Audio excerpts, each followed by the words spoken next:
Gallagher. And the DA from Luzerne County would be here today, except he is in Florida with his wife on her birthday. So Smart man. she trumps this, I guess.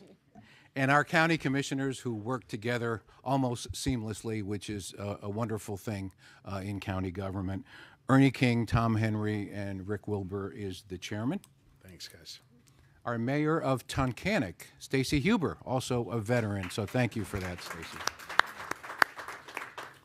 And with that, I get the privilege of welcoming a friend, actually, from before he was Attorney General, much less governor. That's right. And then a colleague when he was the state's chief law enforcement officer as AG. We worked together on many, many issues. Now as my governor and our governor, Josh Shapiro. I am delighted that he chose this county along with the cabinet secretaries who we are honored to host, as well as this panel and all of you, to talk about success. Because when we deal in this arena, particularly of opioids, and now the dastardly fentanyl, which as a street cop, where I started, and a police chief and the state's chief drug prosecutor for every AG except this one, ironically, and as a federal mafia prosecutor where organized crime had its hand in drugs, and then in two White Houses, Clinton and Bush, as a deputy drug czar, I have never seen a problem so insidious as the opioid problem, which has now, when you think it can't get worse, morphed into fentanyl, which is a killer. So to see what the governor has done in terms of arraying state government to be a help rather than an impediment, and being aggressive about distributing things like naloxone, that allows us at the county level to take that lead and to be innovative. And I stand here and I dare say it, but out of the work of so many people in this room and our coalition of coalitions, we're probably the only county that has organized. I've got every community service organization, the school district, every business group meeting every month. And the thing we do, in addition to teen suicide and other projects, is focus on Narcan distribution and Deterra, which is a drug destruction pouch, the antithesis of saying, bring your drugs here and we'll destroy them. We're going to send it to you, senior citizen, and we're the third most senior place in addition to being rural. So let's send them that Deterra and let them destroy their own drugs and be part of the solution. So with all of that and this partnership from state to county to local, it's my privilege, and it really is, to introduce my friend and our governor, Josh Shapiro. Thank you. Thank you, Joe. Thank you. I really appreciate the comments of your district attorney, and I want to speak to them in a moment. I just want to lay out what I hope we can accomplish here today. I want to offer a few brief comments. Together, I'm here with Secretary Bogen and Secretary Davis-Jones, who lead this work in our administration. And then we really want to open up and have a conversation with all of you around this table and hear what is on your mind, talk about the progress we've made, but also talk about the work ahead. And I really want this to just be a free-flowing dialogue. Let me set the table and pick up where my friend Joe Peters left off. He has an extraordinary record in law enforcement. You heard him speak about that, his work at the federal level, at the state level, and here as Wyoming County District Attorney at the local level. He believes in the power of collaboration, and we both understand that you can't arrest your way out of this crisis.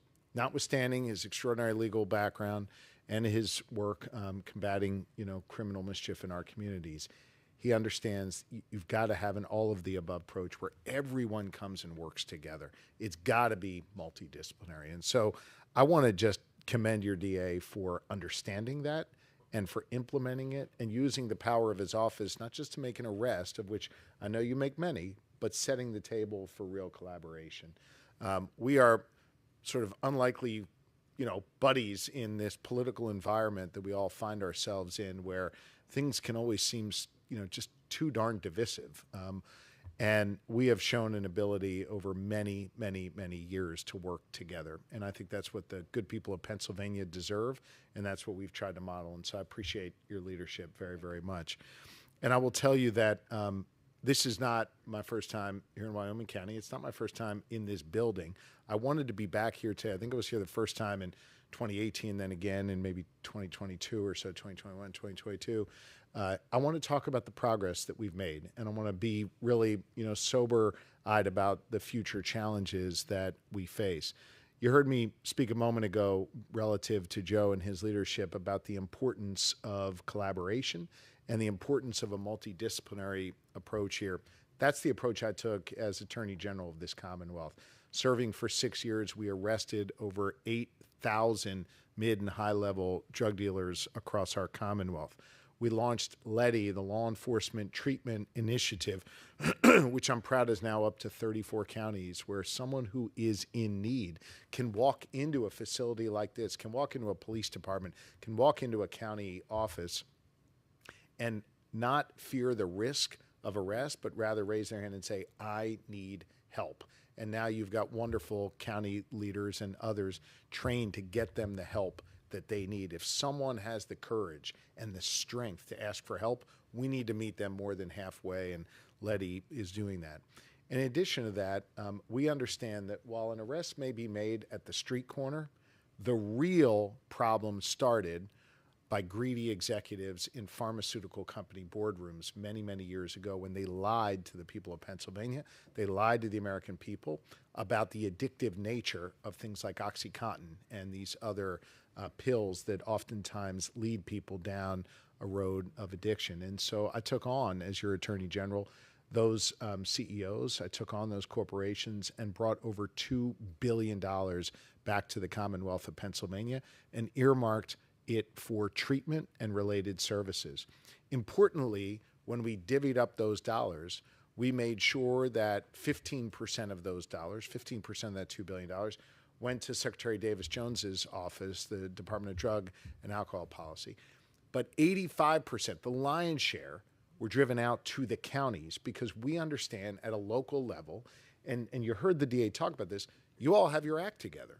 You know what is needed. And so we wanted those dollars to flow to your counties. And I'd be remiss if I didn't also acknowledge the DA of Lackawanna County, the fact that here in northeastern Pennsylvania, you really have a great system where you all work together even across county lines, and I appreciate that. So that's the approach that we took.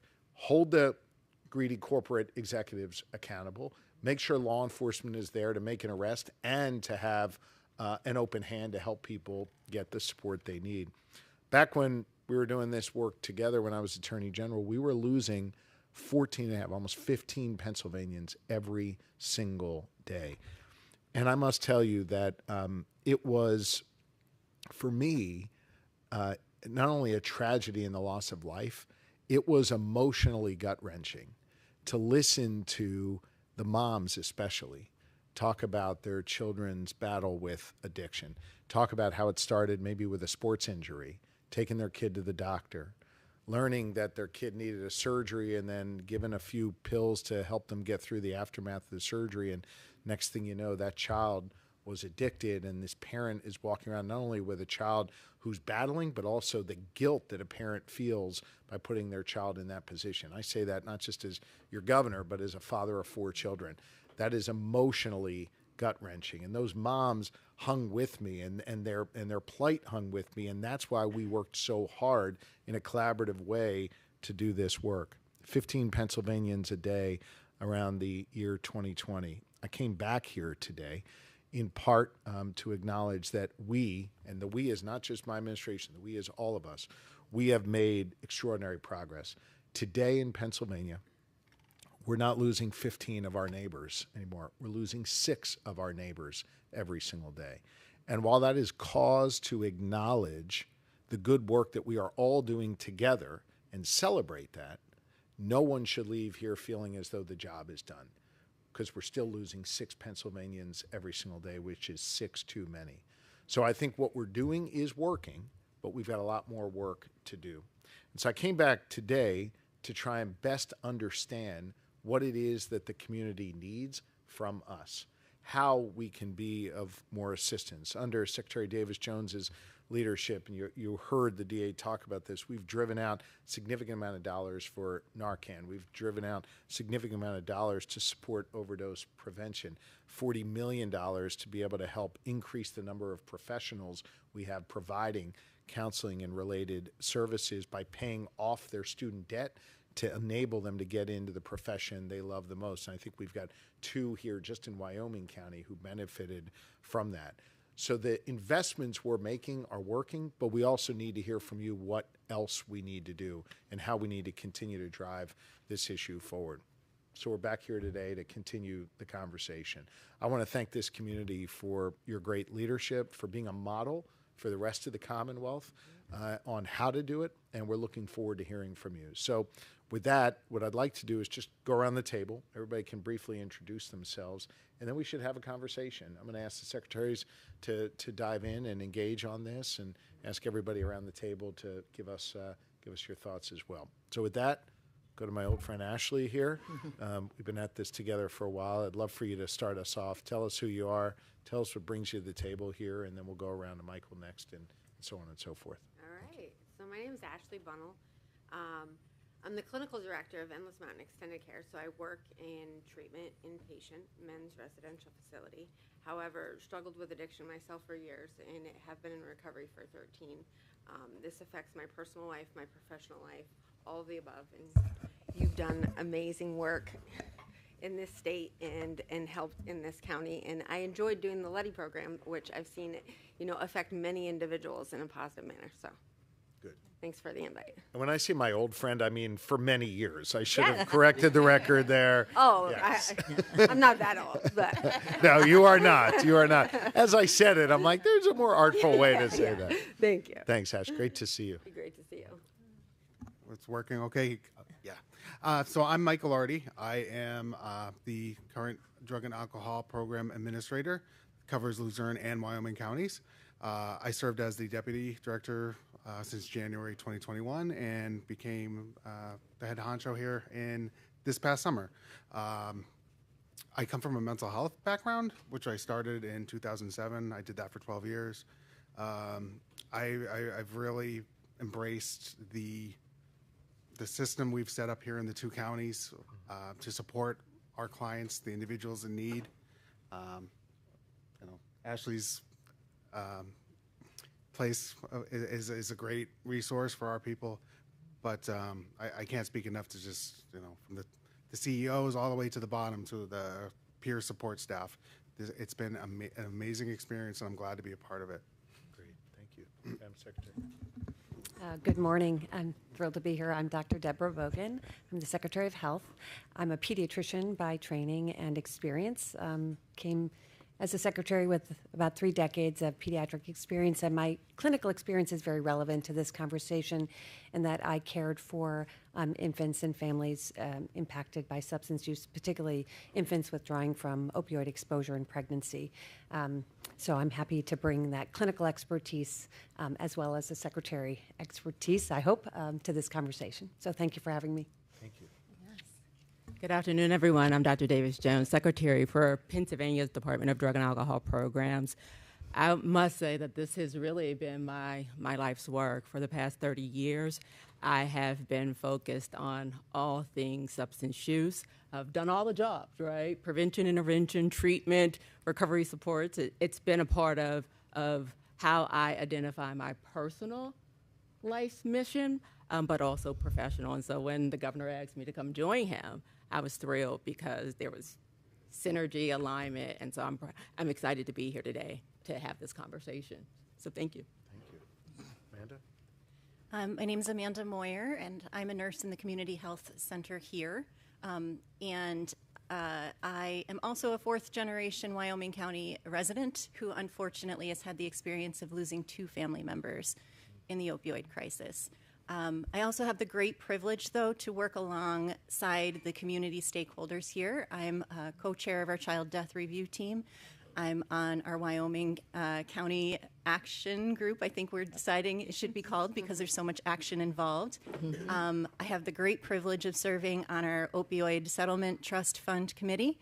I work alongside these folks on Safe Kids NEPA. The list goes on, but it's the same people in this community that work really hard, are passionate about what they do, and really invest in the health and safety of rural Pennsylvania. So thank you for inviting me. Thank you. By the way, I'll just say, I'm sorry, Robert, before we get to you, my father is a retired, I think he's now been retired for a week or 15 days, pediatrician, and he sat on the child death review team in Montgomery County. And I must tell you, I got a glimpse of that work, which no one should have to see that work, but thank God there are people like you that do that work and end up saving children's lives out of really awful situations. So I just want to say thank you for your work on that and many other things, but they really hit home with me. Can I thank also Bob Carpenter, who's the co-chair? Great. Thank you. Thank you. You and Bob. Thank you. Bob? My name is Bob Carpenter. I'm the Executive Director at EMS of Northeastern Pennsylvania, which is the regional EMS council for the 7 counties in the northeast corner of the state. I truly believe that a true save is prevention of illness and injury in the first place. So I make that my work not only in the office, but also, in the real world itself. I am a practicing paramedic, and like Amanda said, I co-chair the child death review team for Susquehanna and Wyoming County, and because of what we see in that, we created Safe Kids Partnership here in northeastern Pennsylvania as well. So Great. Thank you for having me. Thanks. Hi, I'm Cammie Anderson. I'm Drug and Alcohol Prevention Education Supervisor with Children's Service Center, Robinson Counseling Center. We are an outpatient drug and alcohol mental health provider for both children and adults. But I am contracted with the Tunkhannock Area School District, so I do the prevention ed for Tunkhannock area for the last 34 years, and I loved every minute of it and still do. I sit on all the committees with Amanda that she mentioned, as well as I just I'm on a board for our community drop-in center. We just started a drop-in center for our kids in this county to go someplace after school. So I am so excited to be here. Thank you so much. Thank you. Do you know one of your famous graduates is my press secretary now, Sam? I do. I was so excited when I saw her on the call yesterday. I was like, and then we were texting. That's great. By the way, my wife, Lori, our first lady, was at the Tunkhannock Area School District not too long ago. She was so excited when she came back from there. She's like, they do everything there. It They're is amazing. a great place. You have no idea. It is truly an amazing, and I'm not just saying that because the superintendent's in the room. Yeah. It truly is. It is an amazing place to be, and it really is because of the teachers like Katie and all of those. Why it's we an honored. amazing place. Yep. Yes. And Lori is the superstar of that club. Oh, yeah. I want you Yes. to know. And Absolutely. I forgot Married to way up. I Yeah. forgot to ask about Max and Sophia and Jonah, and who am I forgetting? Ruben. Give them my best. Thank you. I will. We are blessed. All right, so let's get into this. And the beginning of these are always a little bit awkward. I want to encourage you to just have a conversation with us and challenge us. And also, it's okay to tell us something's working and not working. I think for us, we see ourselves in a place where the numbers are looking a lot better. We have dollars now available. We think we're driving them out really effectively. I am certain that our government works a hell of a lot faster than it did 3 years ago, but I'm certain we could still go faster and we could be even more efficient. So I sort of want to start there. How is it working, connecting the dots between the dollars and the effort we have at the state level, primarily under Secretary Davis Jones's office, and what's happening on the ground? Where are you seeing that relationship really strong, and where are you seeing that relationship where it could be stronger? So let's start there, and there are no right or wrong answers, but it's going to help us do our jobs better if you're upfront with us. Cammie seems like she wants to jump in. All right, I'm the shy one. I'm just going to speak to prevention because I am just so passionate about prevention and feel that it is so important. Not that any of the treatment work that's being done isn't amazing too, but my goal is always to kind of have less people coming through your doors. So I just think one of the things that makes my program work isn't definitely not me.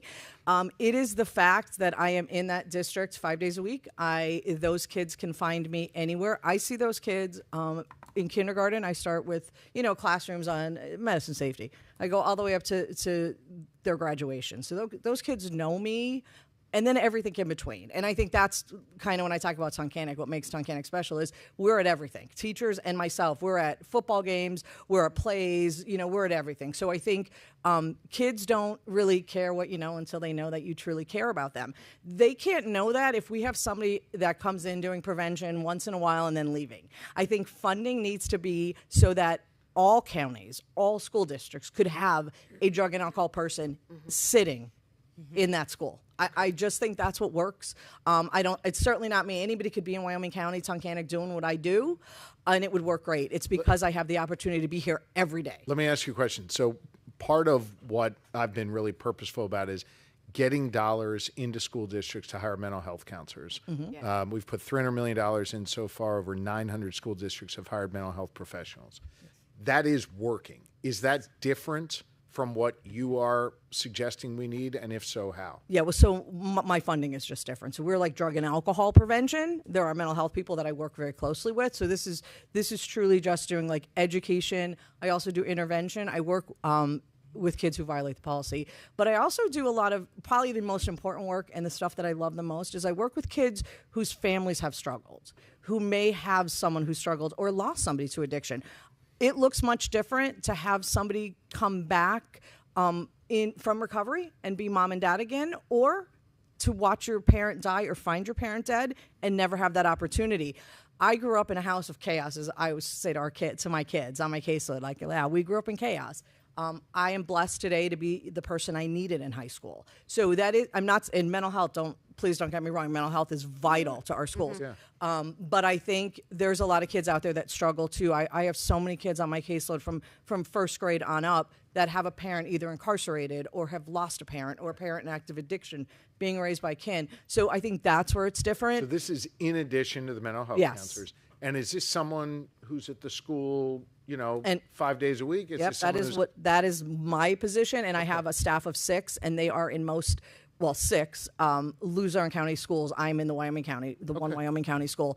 The other thing that also, and I'd be remiss to say, it's also the support of an agency and a school district that accepts you. I have a district that pretty much lets me do whatever I want legally, and calls a little, no, but seriously. Thank you for saying legally in the presence of the DA. They let me, they trust my judgment. I mean, I obviously run stuff by our board, but they do, they really are supportive. What? Yeah. Okay. I'm not sure I have a choice. Yeah, no, they are extremely supportive of me. So, and I will just echo what you said. We've heard the very same thing out on our stakeholder engagement tour, the importance of having prevention in schools and making sure that there's enough prevention funding available so every school and every district can have this key resource. We know that it looks different across geographical locations. We also heard that there's the importance of having prevention embedded in schools, but also at the community-based level as well, that they go hand in hand. And so how do we ensure that we have enough funding for schools to do just that, along with other community-based organizations? So spot on. Young people need to see you around the clock, not one and done, those one-off workshops. And I'm just going to add one more thing, and then I'll stop. I'll let somebody else talk. Part of my job also is that community outreach, which is so vital, because if I'm telling kids one thing, they need to hear the same thing from their parents and from their coaches and from their church leaders. So I think it is extremely important that that is like a 3-prong approach. Okay.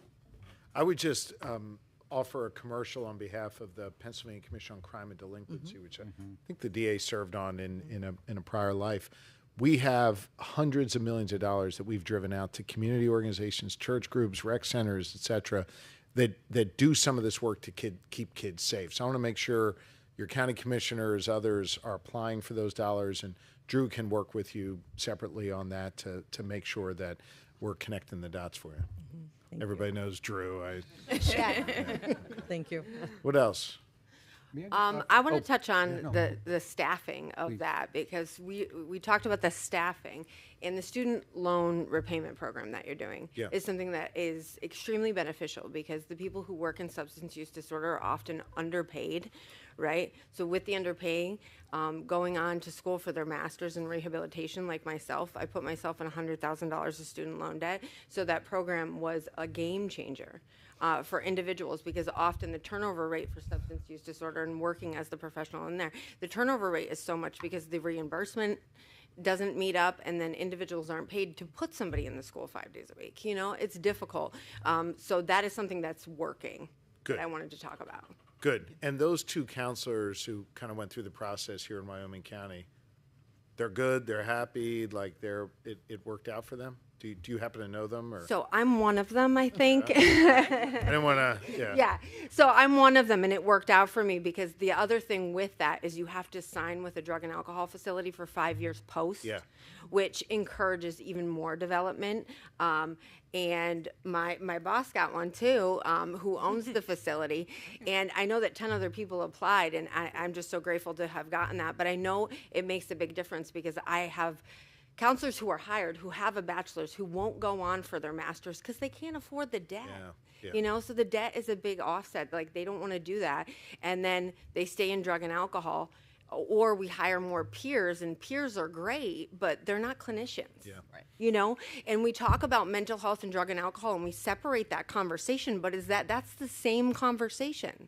Mental health, we need mental health counselors to treat drug and alcohol. Like, drug and alcohol isn't peer, and then we have mental health licensed over here. It's one and the same, you know, and that encourages that. So that's something that, you know, that you're doing great on. Secretary's done a great job on that. You know, we've tried to be really purposeful about driving dollars out to incentivize people to go into the jobs that we as a community need. So we've incentivized people in law enforcement.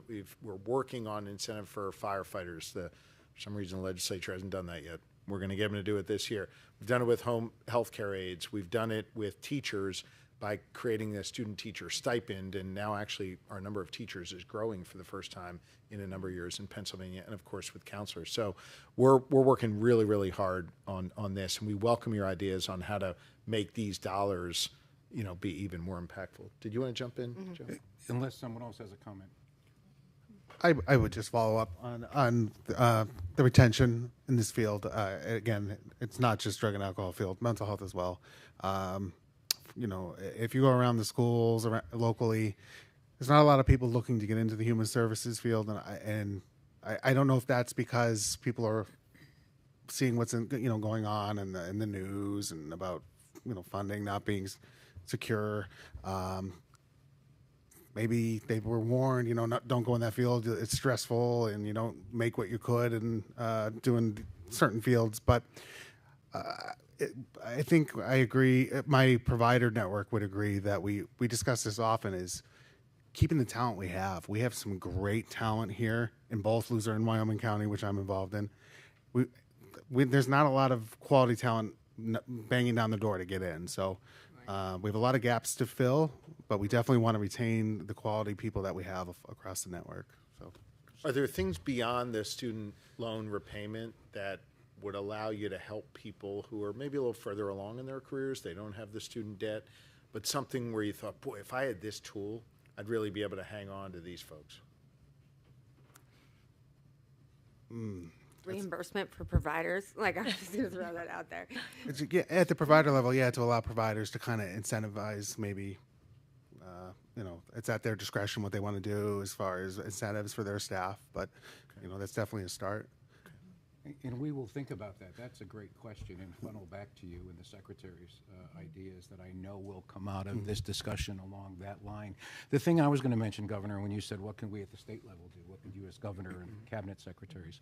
One of the frustrations, and I saw this at the federal level, working there, breaking down silos. We had to do that post 9/11 on the law enforcement intelligence side. I find at the county level, we're trying to work around, and it's nobody's fault. It's just the bureaucracy and the size of the state, and everything is defined by the legislature and the funding mechanisms. But this dichotomy and this distinction between treatment and mental health, you show me someone who is a substance use disorder sufferer that's not co-occurring, and I'll give you $1,000 for every one. And 60-70% exactly. And so if we can somehow break down those silos, you did it as chair at PCCD, which the governor mentioned, bringing together people from disparate places without those walls and impediments. So I think that alone, I'll give you a lunacy example of how we try to work around it. We have a co-responder who goes out with law enforcement to a truly mental health episode. Once everybody's safe, the police can go on and do their thing, and this person takes that warm handoff, this co-responder, and delivers that person to treatment. You know how we have to fund her? We take half of her salary out of the opioid settlement funds because it's treatment and prevention and education, and half of her salary from one of our providers who does the mental health side. So it's one person doing both jobs, and we have to bifurcate her salary every month with two halves of mental health and substance use disorder. And that person works for the county? Is that who? She actually works for me on Okay. the Letty side. Okay. She works for the provider on the mental health side. And then we now have her working in our prisons to try and help us with reentry. I think that is a great flag you raised. We need to work through that. I'd love to make her our guinea pig. I don't know. That came out not the right way. Don't use that. It was as bad as old friends. Yeah. But no, it is important for us to kind of study how the commissioners and your office are sort of dealing with her funding on the back end, so we can figure out how to streamline that for you. Yeah, absolutely. Thank you. But he's spot on, because even the programs that we fund, we're funding them through various funding streams and mechanisms. And with those things, with those funding types, there are lots of different administrative requirements. And so we're always thinking about how can we be more I'm getting a cue, like how can we be more efficient and reducing some of that administrative burden to get those dollars out the door so that our partners are true boots on the ground, that they have that ability to do that work in a more seamless fashion. Good. Well, let's use this individual here in Wyoming County as the example of how to fix the system. I think that's a great thing you raised. Thank you. Yeah. Sure. Yeah. And she's a single mother who lives in an adjacent county, and she's almost there before the police arrive. That's the kind of dedication. Yeah. That's wonderful. Thank you. I'd love to start with something that works. Something that's working really well is we don't have a shortage of Narcan to hand out. Though multiple events, we've given out everything we had with us in this county. So the community is receptive. So that's a win. We have the supplies. That's a win. The opioid settlement group has added onto the Wyoming County page where folks can request Narcan be mailed right to them.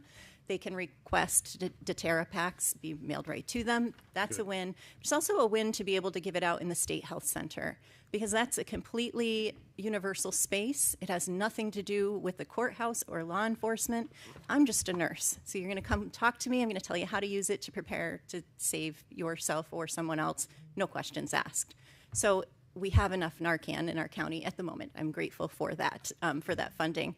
Another thing, though, being on all of these coalitions and all of these groups, a group that really pulls my heartstrings and is a downstream effect from this cause is grandparents raising grandchildren and our foster system.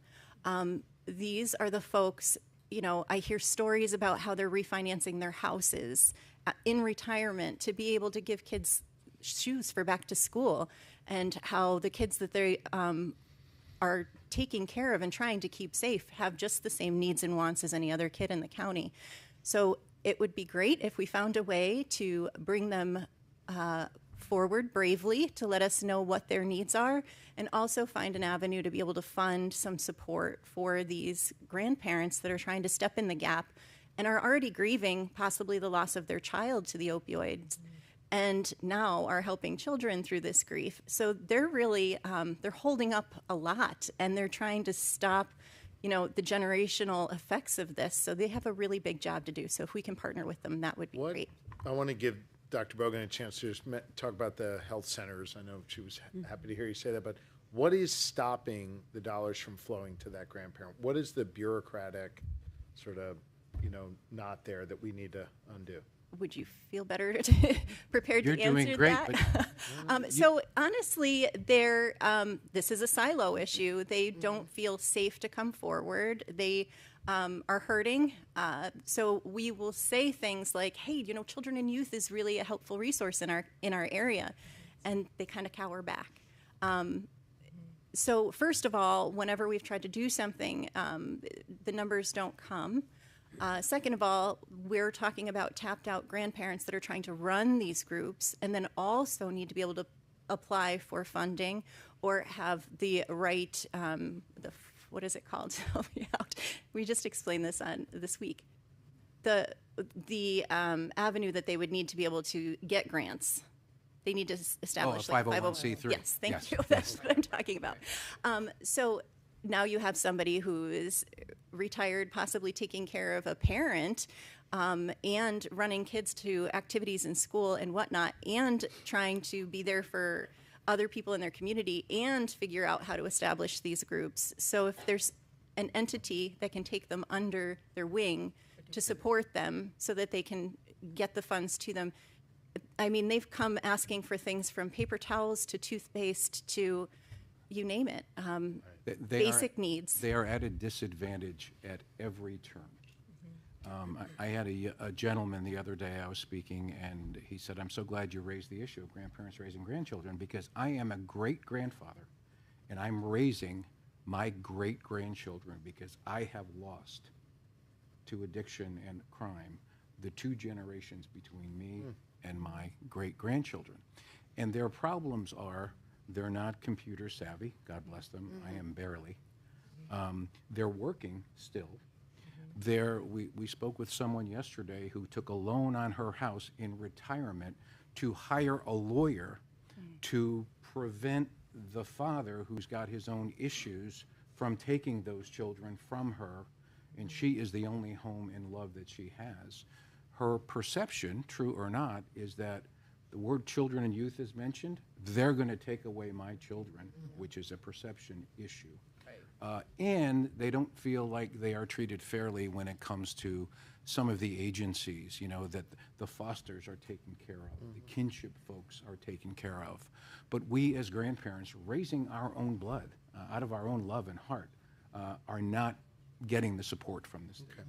I think that's a great flag. And look, maybe one of the do-outs from this on our to-do item is to figure out how to elevate this conversation and at least eliminate some stigma around it, and then figure out how to help where dollars are needed to drive those dollars out. So that's something we can partner on going forward. It's a good flag. Did you want to add anything, Dr. I was just going to, first of all, thanks for Amanda. It's amazing in our state health centers, which are in 59 counties. And so we have Narcan available, naloxone available in all of our state health centers for those in other communities.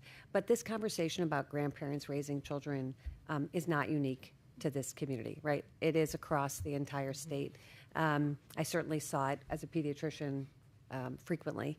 And so, and the resources are very limited. And not all the people who have, there are legal challenges to their own getting the paperwork they need to be legal guardians. I mean, which is an expense. If they haven't gone through children, youth, and family, where that's taken care of, then it's at their own expense to develop kind of that legal relationship. So there are some challenges beyond that families face, but I agree it is an ongoing challenge here and elsewhere. So appreciate that you raise it. I hate to put the school district on the spot, but these kids need to go to school. Their grandparents are getting them there. Somehow teachers are engaging with the grandparents on the kids' education. Are there lessons we can learn from the school district that can help us in this space? Thank you for the opportunity. Sure. What's become very prevalent is a lot of at-risk kids that we see. It turns out they're being raised by grandparents or grandparents. When you dig in, you see that there's substance abuse problems. You see that someone's incarcerated or has passed. And in a community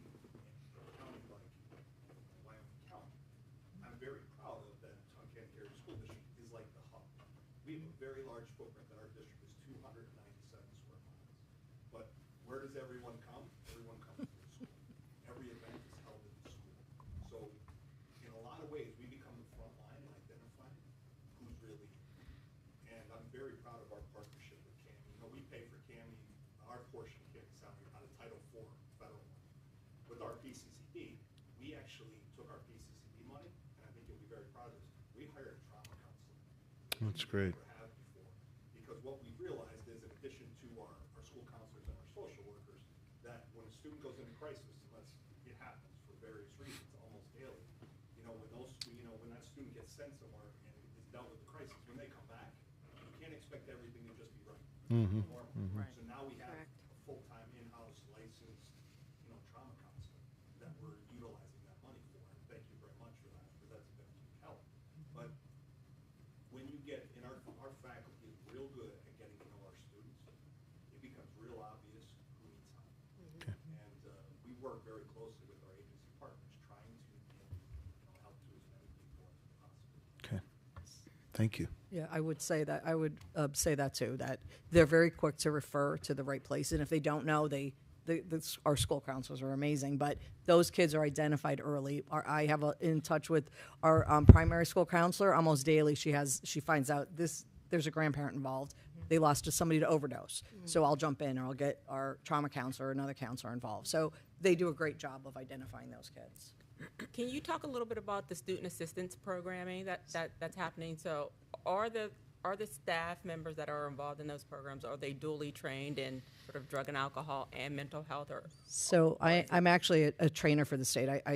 I'm a SAP trainer, so I train the new teams. They did just revamp and kind of took out the pieces that were drug and alcohol and mental health specific, but we do touch on that in our training. So yes, the people that sit on SAP trainings throughout the state of Pennsylvania are trained in both mental health and drug and alcohol. The purpose of that is to have the teachers, though, really identify those kids in need, and then they come to us, and then we, through the process, funnel them to the correct place. I will say Tunkhannock High School is another, thing that I would tout does an amazing job. They have an amazing SAP team that I sit on. But yeah, that is something that both of those contents are covered. Yeah, I was just thinking about that from the perspective of grandparents, another way to identify where the supports may be needed. Yes. Thank you. I hear you on the grandparent issue. What other issues should we be thinking about? What were the things you were thinking about on your way over here? Saying, I gotta tell the governor that. Good. I just want to point out again the importance of knocking down the silos and the whole community approach. I think here in Wyoming County, that's what we have most at our benefit, is that whole community approach. All of us sitting around the table do naloxone, education. If you have a group that comes to you that needs education and you can't do it, we know who to contact. We really, broke down the silos within the county to make sure that we could focus on the important things. And from an EMS perspective, that is even more important when we think about the numbers and the decrease in numbers. Here in Wyoming County, we no longer have a hospital, so breaking down or cutting down the numbers of overdoses, that is reducing the number of EMS responses and allowing the ambulances to stay in service for other emergencies as well. And we all know that, EMS is in somewhat of a crisis as well, with recruiting people, the reimbursement scheme or the reimbursement process is difficult. So I think that downriver, we're seeing those benefits for our EMS system as well by all that we're doing as a community, whole community approach to reduce the number of overdoses here in Wyoming County. And Governor, I have to echo that. He stole my thunder, because tomorrow, Bob and I and our media partners, who, by the way, are terrific. The media in this county is not an impediment. They are a partner that includes public media as well, public TV and national public radio.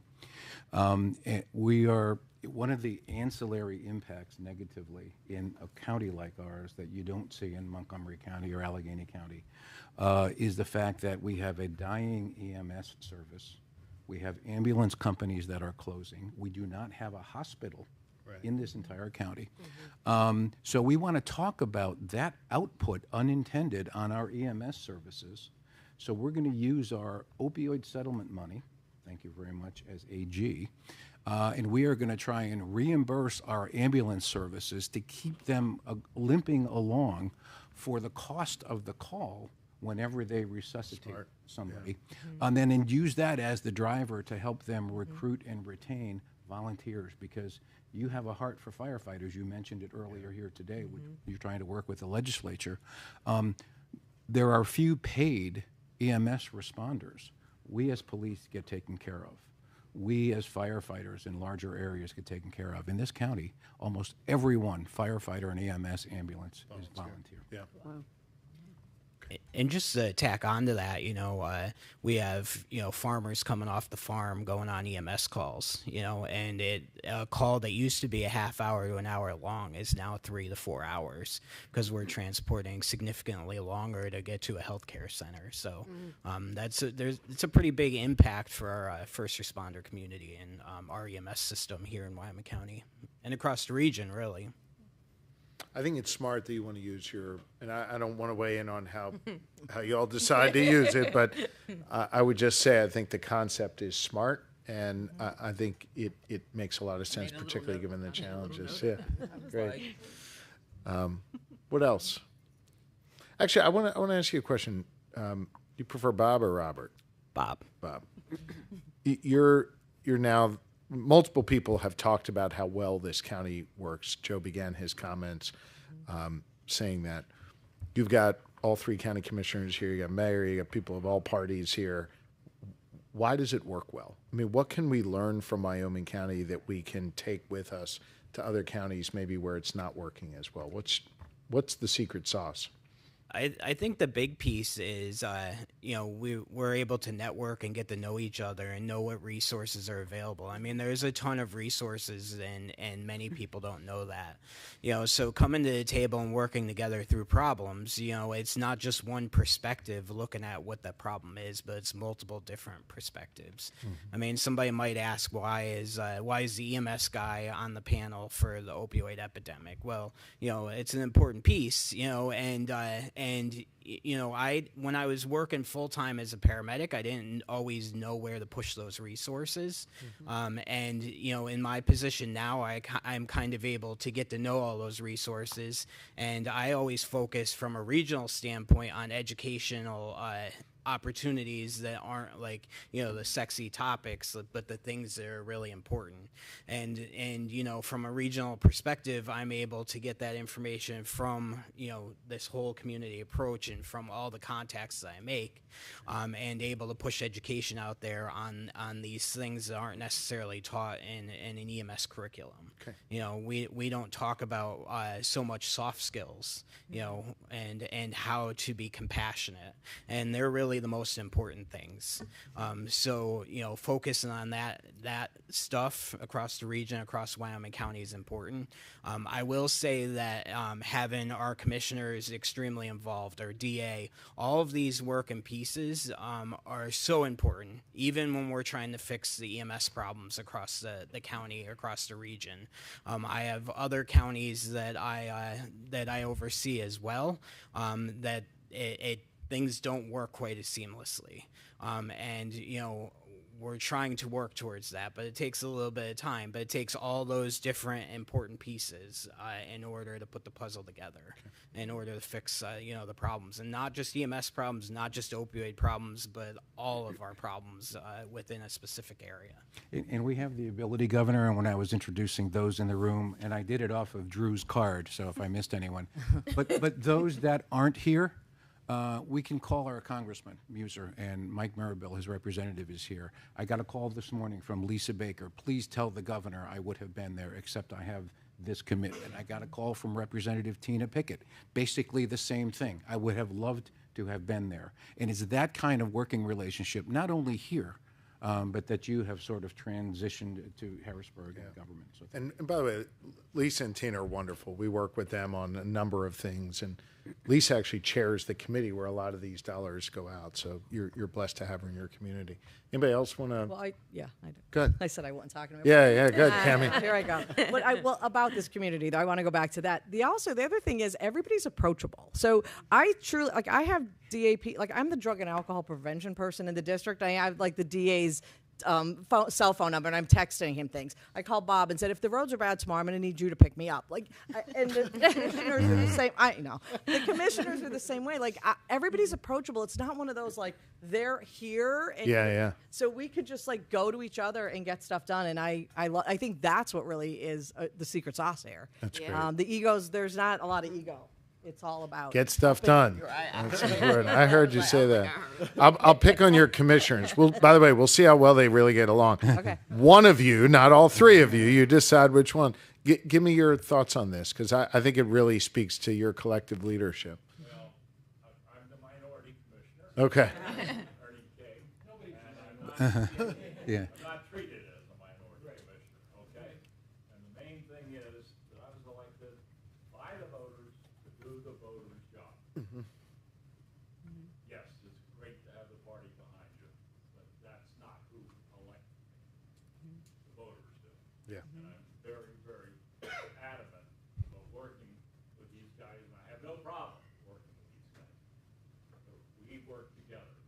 We talk together. We sit together for an hour plus a day to talk about issues that will affect our voters in Wyoming County, Yeah. not just one party or the other. I can't believe you spent an hour talking about issues. You got to talk about something else. Come on. No, I was county commissioner in a previous life, and I was very proud of the fact that over the course of 4 years of the three of us working together, I think we had 2 negative votes the whole time. We found ways to come together. I think the county commissioners are sort of right. That's where the rubber meets the road on those things. So glad you guys are working together. Can I just say one more thing? Yeah.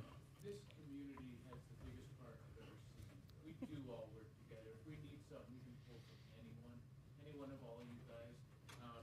Over the years, we've had issues with drug and alcohol, or people understanding the lock zone and maybe we're just prolonging the disease Stigma. and doing all that. I just want to say that I've never worked with such a group of people that volunteer and work together to make sure that everything's right. I'll be working with Endless Mountains this afternoon. I have somebody in the jail that I work with constantly that needs a place to go. They need a safe place, and they're not safe anywhere else. We're going to put them in treatment. They'll work with me to do that. Good. Keep Cammy for years. I have been sober for 39 years, and it's helped people. That's awesome. If you need help in Wyoming County and you don't get it, there's something wrong. Yeah. So it really is a wonderful group of folks that we work with. And Governor, you're here in our county helping us promote this, and I'm very grateful for that. And we've done wonders with our opioid settlement money and the things that just, if we need help, we all work together. All the treatment facilities, everyone works good. I couldn't be proud. That's great. Yeah. I'll share with you. We do have only 5 more minutes left, so Okay. that we can get final thoughts from everyone. Sure. We wrap that up. I'll just share a quick story on the opioid settlement. We negotiated this in Cleveland, of all places, and there were 4 attorneys general from around the country who were the leads: myself, the AG of North Carolina, the AG of Tennessee, and the AG of Texas. 2 Democrats, 2 Republicans. We were all totally aligned on this. I remember when we walked in the courtroom the first time in Cleveland for discussions, the opioid companies offered us $1 billion for the entire country. And Joe knows this. In court, you're supposed to conduct yourself with some decorum. My decorum level went way down when they made that offer. In the end, of course, Pennsylvania's share was $2 billion. They wanted to spread $1 billion out across the whole country. So we fought hard for that. One of the other things we were super purposeful about, and I don't want to lose sight of this, and these were 4 state actors, remember, and we were committed to making sure that the lion's share of the money went to our counties. I mean, that we knew that you all were where the rubber meets the road. You could get your act together in a way that statewide policy couldn't be a one-size-fits-all. It had to be tailored for the local community. And so to sit here and see that the dollars are really making a huge difference, that you've been able to put together a local plan that is actually helping save lives, is really exciting to us who sort of fought in these courtroom proceedings to get it done. So I appreciate you sharing that with me, the way in which these dollars are really working. So, all right, Drew. For some reason, we listen to Drew, and he's telling us we have 5 minutes left. Let's just sort of zip around. Tell us, some final thoughts here. Go ahead, Michael. I was going to say between the opioid funds and the funding through the Overdose Prevention Program, it's been a game changer. We've been able to do things that would have been possible. Anybody, in Luzerne or Wyoming County, citizen, provider, anyone, fire department, doctors, anyone can reach out to my office. We give them Narcan at no cost. So that, since it's become available, I believe it's about 2 years now. Mm-hmm. Yeah, it's just a game changer. We used to have to purchase it out of our own allocations, and we're talking tens of thousands of dollars, probably every 6 months. So we've allowed to, we can put that money towards treatment, especially life-saving treatment like detox for someone that needs it. So just want to say thank you, and we are grateful in Luzerne, Wyoming County's That's great. drug and alcohol program. Some of the data we have, and you may know this better than I, that we've been able to distribute from the state side 35,000 doses of naloxone in northeastern Pennsylvania, and believe we've saved about 233 lives. The we is not we, the Commonwealth. The we is all of you. So, I mean, that is real when you think about it. What's that, Yeah, Secretary? at the spokes and hub. Yeah, absolutely.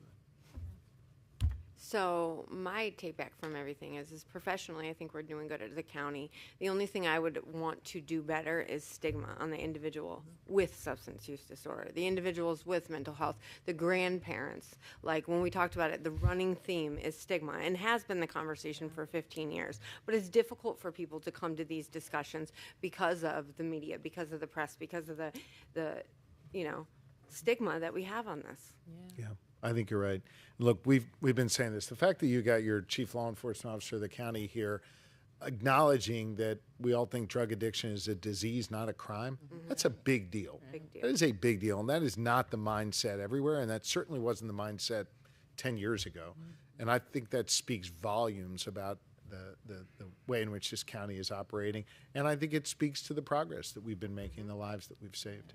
Yeah. So I agree with you. We got to keep at it, and if there are ways that my voice and the Secretary's voices can help, I'll volunteer your DA's voice. Actually, about to give let a us little know. plug.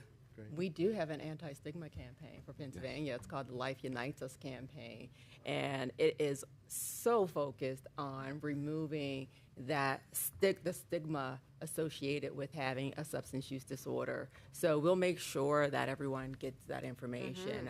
It's a powerful resource. So please, Life Unites Us.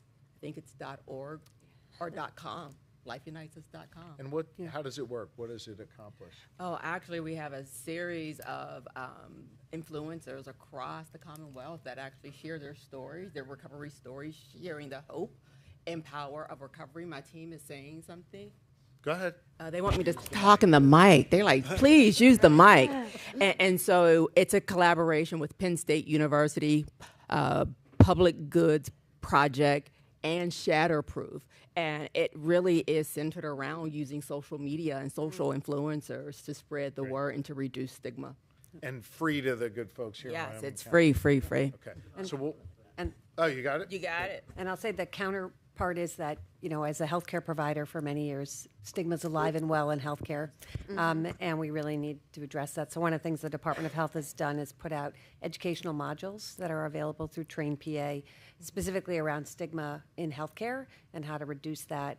So education around maternal health and pregnancy, stigma, and care. So we cover kind of the education of more healthcare providers, and DDAP really focuses on education around drug and alcohol providers' education, so the work is divided. But stigma is a part of that education. It's a huge part, because if people won't come in your door, you can't help them.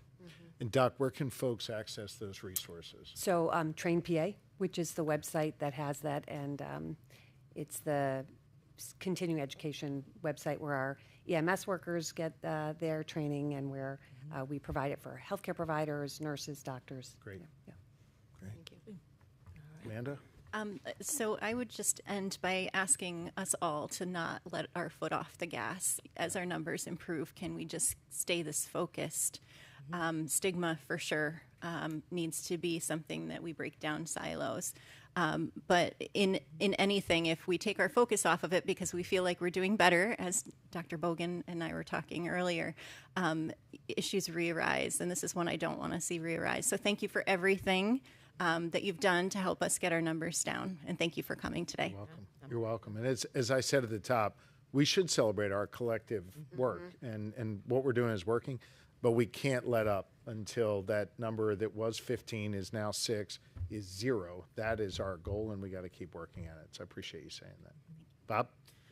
So I'm grateful to hear the numbers, the decrease in the numbers, and as we push forward, I just ask that we look to be more innovative in different areas, and we have been very innovative. So EMS does leave behind Narcan. Sadly, not all EMS agencies do that. So pushes like that. How do we get even more people involved in this movement, and so that we could be even more successful?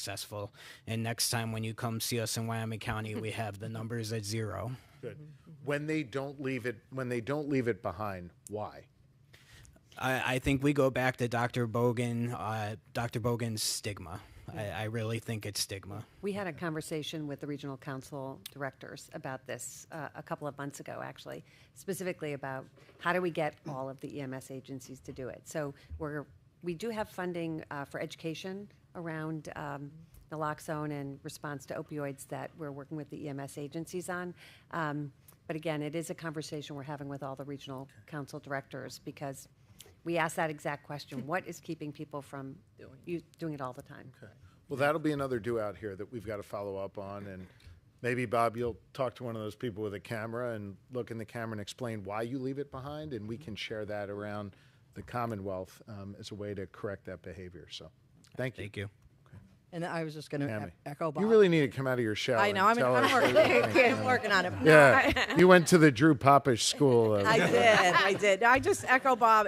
I know, like, in doing trainings, it isn't just about like how to do it. That's a 5-minute training.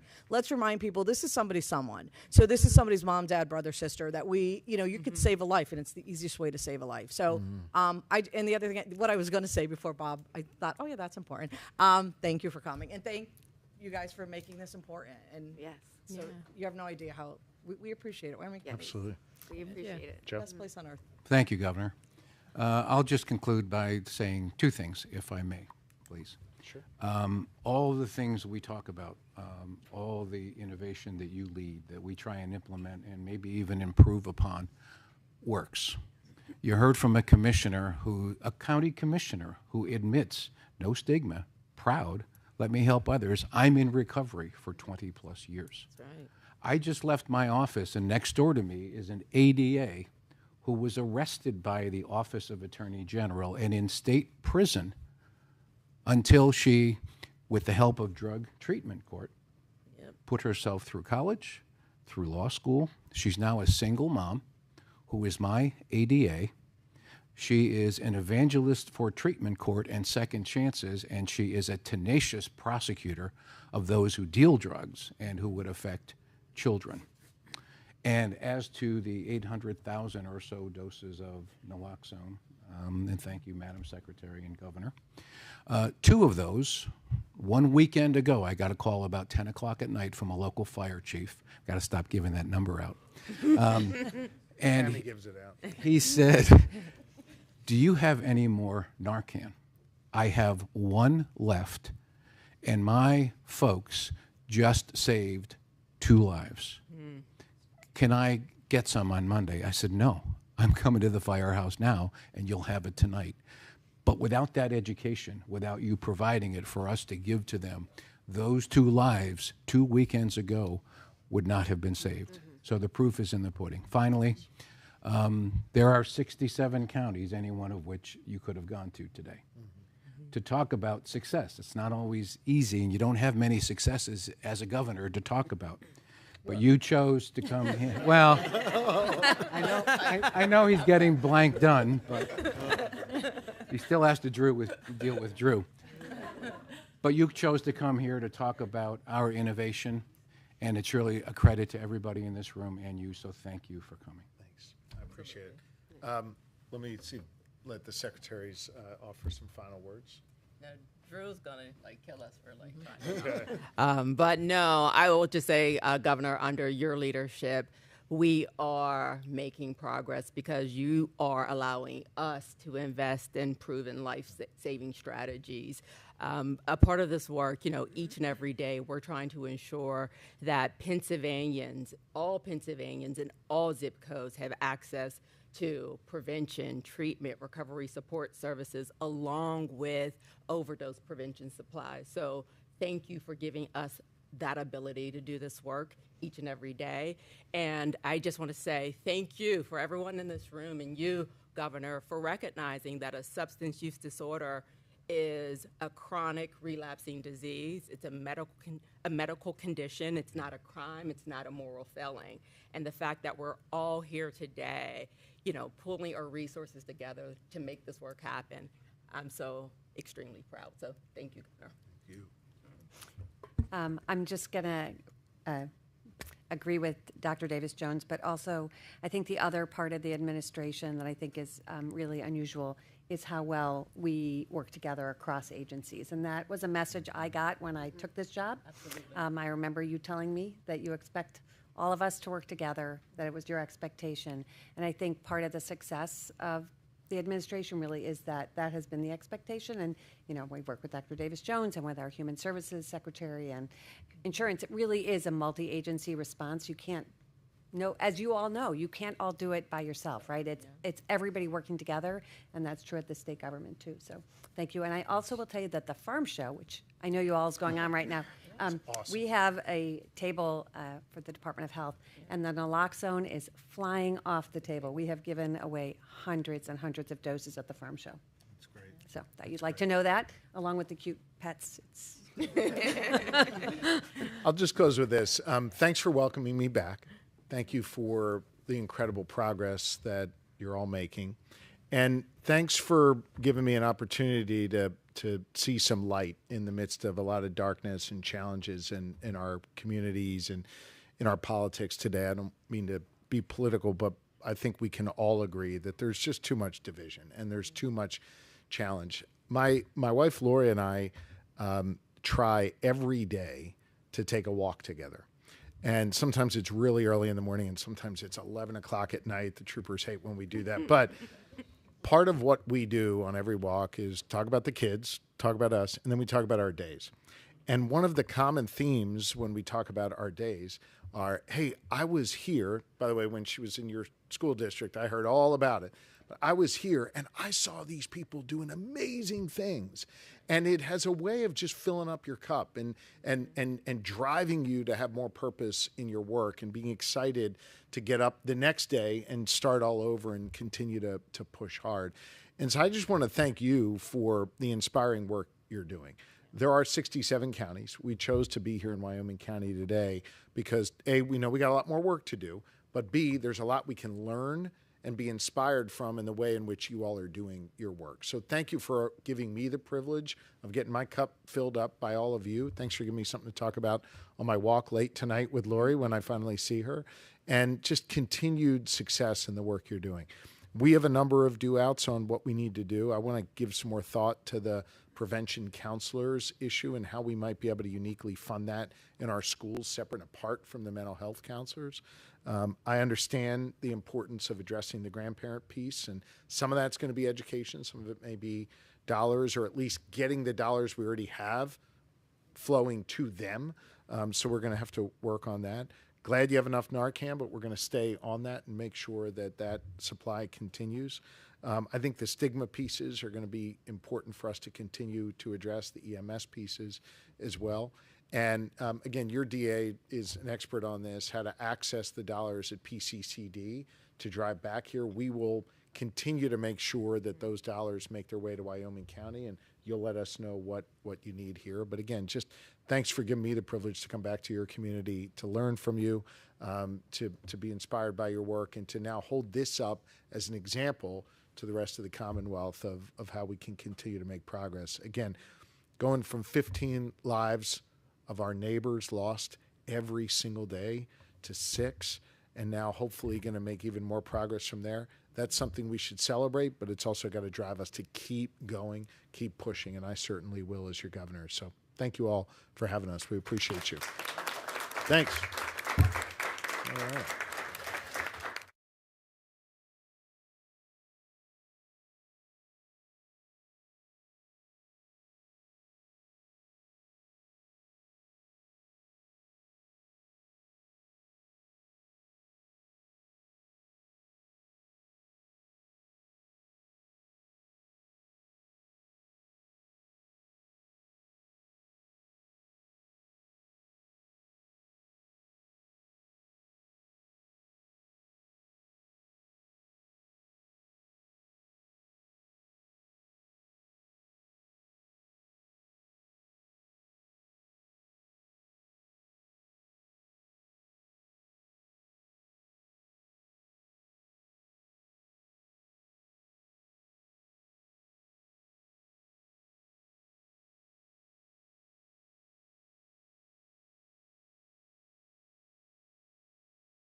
Yeah. So there was a shakeup at the federal level last night with funding for mental health and, addiction services. Has that impacted Pennsylvania? What are you hearing? Is there next steps to that, or does it seem like everything's okay?